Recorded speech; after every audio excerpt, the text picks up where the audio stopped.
Hello beautiful people. तर आज आपण बघणार आहे क्रिस्पी पोटॅटो स्टिक कशा बनवायच्या. मला माहिती आहे ही रेसिपी एकदम कॉमन आहे, पण एकदा तुम्ही नक्की ट्राय करा मी कसं बनवते ते. तर रेसिपीला आता सुरुवात करूया. तर इथे आपल्याला लागणार आहे बटाटे. तर इथे आपल्याला फ्रेश बटाटे घ्यायचे आहे. तर इथे मी 5 बटाटे घेतलेले आहे. तर आता त्यांना तुम्ही कोणत्याही आकारामध्ये कापा, काही हरकत नाही, कारण ते आपल्याला बॉईलच करायचे आहे असे पण, म्हणजेच काय तर उकळून घ्यायचे आहे आपल्याला बटाटे. तर आता मी इथे सर्व बटाटे कापून घेतलेले आहे, जास्त बारीक केलेले नाही आहे. तर आता काय करायचं, एक सॉसपॅन घ्यायचा, तुम्ही कोणताही घ्या ज्याच्यामध्ये तुम्ही याला बॉईल करणार आहे. तर मी सर्व इथे बटाटे ॲड केले आहे याच्यामध्ये. तर आता याच्यामध्ये मी काय ॲड करणार आहे, पाणी ॲड करून घेते आता. तर तुम्ही बघू शकता जेवढं बॉईल करायसाठी पाणी लागेल आपण तेवढं इथे ॲड करून घेऊया. तर मी इथे अर्धा सॉसपॅन भरून इथे पाणी घेतलेलं आहे. मी मीठ वगैरे काहीच ॲड केलेलं नाही आहे इथे. तर आता हा डायरेक्ट सॉसपॅन आपण गॅसवर चढवून घेऊया. तर इथे मी गॅस ऑन केलेला आहे आणि इथे पॅन मी इथे ठेवलेला आहे. तर आता आपण याला वाट बघूया जोपर्यंत उकळी येत नाही याला. तर तुम्ही बघू शकता इथे बटाटे उकळता आहे आपल्याला, आणि मी अशी काटा चम्मचच्या साहाय्याने असे मिक्स करते, म्हणजे कळेल पण की बटाटे शिजले की नाही.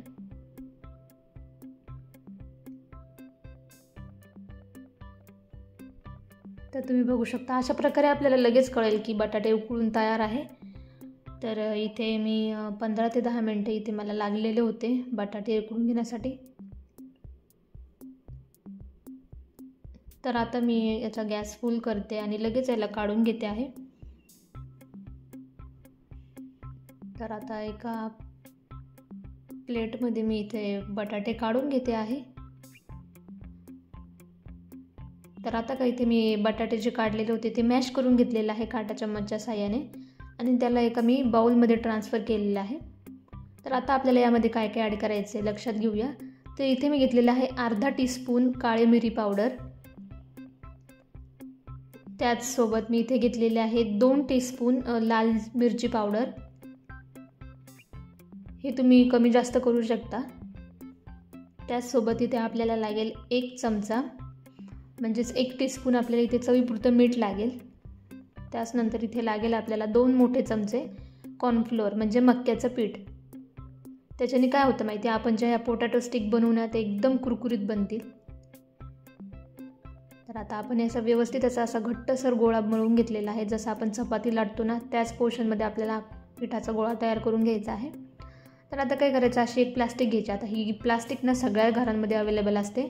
तिला काय करायचं, स्वच्छ धुवून घ्यायचं आणि आतून असं तेल लावून घ्यायचं नॉर्मल असं, म्हणजे ते काय आपण पीठ लावू ना त्यामध्ये ते चिकटणार नाही. तर आता मी ना पिठाचा याचा अर्धा गोळा घेतलेला आहे. तर तो मी याच्यामध्ये ॲड करून असा चपटा करून घेणार आहे. तुम्ही लाटण्याने लाटलं तरीही चालेल.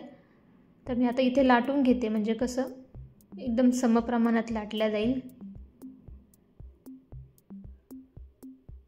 तर तुम्ही बघू शकता असं एकदम असा चौकोनी आकारामध्ये मी याला लाटून घेतलेला आहे, जेणेकरून आपण स्टिक्स जेव्हा कापू ना तेव्हा त्या एकदम अशा समान आकारामध्ये कापल्या जाईल.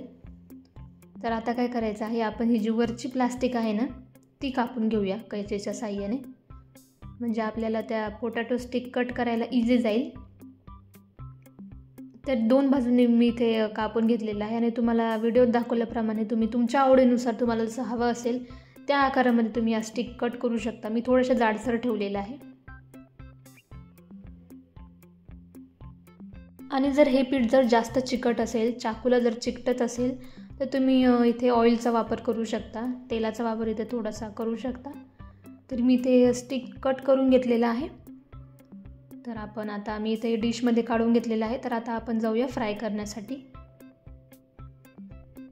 तर इथे मी पॅनमध्ये ऑलरेडी तेल गरम करायला ठेवलंच होतं. तर त्यामध्ये आता मी ह्या स्टिक ॲड करून घेते आहे. लक्षात घ्यायचं आहे गॅसची फ्लेम आपल्याला मंद ठेवायची आहे, कारण आपल्याला या स्टिक कुरकुरीत करायच्या आहे. त्यामुळे नाहीतर गॅसची फ्लेम आपण जास्त म्हणजे हाय ठेवली तर पूर्ण ह्या जळून जातील. तर आपल्याला या कुरकुरीत होईपर्यंत व्यवस्थित अशा आलटीपलटी करून तळून घ्यायच्या आहे. तर मी एका चिमटीच्या साहाय्याने ह्या वेगवेगळ्या करून घेते. तर फक्त आपल्याला इथे 5 मिनटं लागतील. 5 मिनटामध्ये आपल्या ज्या स्टिक आहेत त्या एकदम अशा कुरकुरीत बनवून तयार होतील.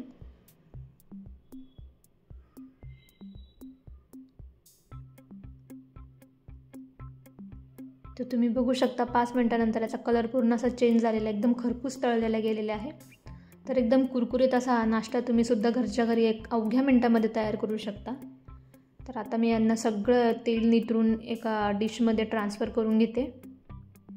तुम्ही किचन टॉवेल वापरला तरी चालेल, टिश्यू पेपर वापरला तरीही चालेल, त्यामध्ये सर्व तेल निघून जातं. तर आता मी सर्व स्टिक काढून घेते आहे. तर मी ते सर्व केलेलं आहे टोमॅटो केचपसोबत. तुम्हाला जो सॉस आवडत असेल तुम्ही त्यासोबत सर्व करू शकता. तुम्हाला ही रेसिपी आवडली असेल तर नक्कीच माझ्या व्हिडिओला लाईक करा. तसंच चॅनलला सबस्क्राईब करायला सुद्धा विसरू नका. आणि मला कमेंटमध्ये नक्की कळवा की तुम्हाला ही माझी रेसिपी कशी वाटली ते.